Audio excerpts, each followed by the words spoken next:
আসসালামু আলাইকুম প্রিয় শিক্ষার্থী বন্ধুরা, আজ আমি তোমাদের সাথে পঞ্চম শ্রেণীর গণিত বইয়ের 93 পৃষ্ঠায় এই যে 2 নঙে দেখতে পাচ্ছ নিচের ফুলগুলোর মধ্যে 40% হলো গোলাপ ফুল। মোট ফুলের কত অংশ গোলাপ ফুল? তো প্রিয় শিক্ষার্থী বন্ধুরা, এই অঙ্কটা তোমরা কিভাবে খুব সহজেই করবে সেটি নিয়ে এখন আমি তোমাদের সাথে আলোচনা করব। তো প্রিয় শিক্ষার্থী বন্ধুরা, তোমরা দেখতে পাচ্ছ এখানে কিন্তু অঙ্কটা কিভাবে করতে হবে সেটি দেওয়া হয়েছে। এই যে দেখতে পাচ্ছ ফুলগুলোর মধ্যে গোলাপ ফুল হলো, এই যে এখানে কত আছে 40%, এখানে আমরা লিখব 40। এখন দেখো এই 40%কে যখন আমরা ভগ্নাংশেই কনভার্ট করব তাহলে উপরে 40 আর নিচে 100 হয়ে যাবে, তাই না? এখন এই যে উপরে 40 আর নিচে 100, এই সংখ্যা দুইটারে এখন আমরা কাটবো। 20 দুগুণে 40 আর 5 20-এ 100।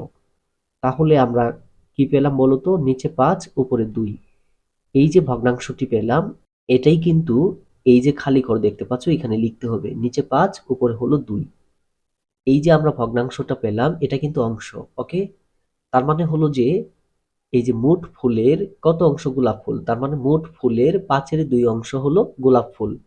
এখন আমরা সূত্রাং দিয়ে এই কথাটাই লিখে দিব যে সূত্রাং মোট ফুলের 5/2 অংশ গোলাপ ফুল। ওকে, তো প্রিয় শিক্ষার্থী বন্ধুরা, তোমরা নিচে উত্তরও লিখতে পারো, উত্তর 5/2 অংশ।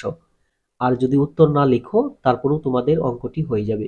তো প্রিয় শিক্ষার্থী বন্ধুরা, 2026 সালের প্রাথমিক বৃত্তির প্রস্তুতির জন্য গণিত বিষয়ে অনলাইন ব্যাচে ভর্তি চলছে।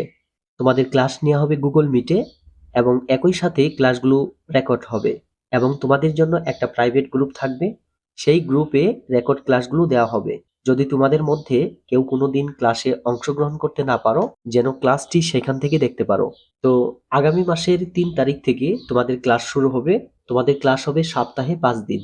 তো তোমাদের মধ্যে যারা 2026 সালে প্রাথমিক বৃত্তিতে অংশগ্রহণ করতে চাচ্ছ তারা আমার হোয়াটসঅ্যাপ নাম্বারে যোগাযোগ করতে পারো। ওকে।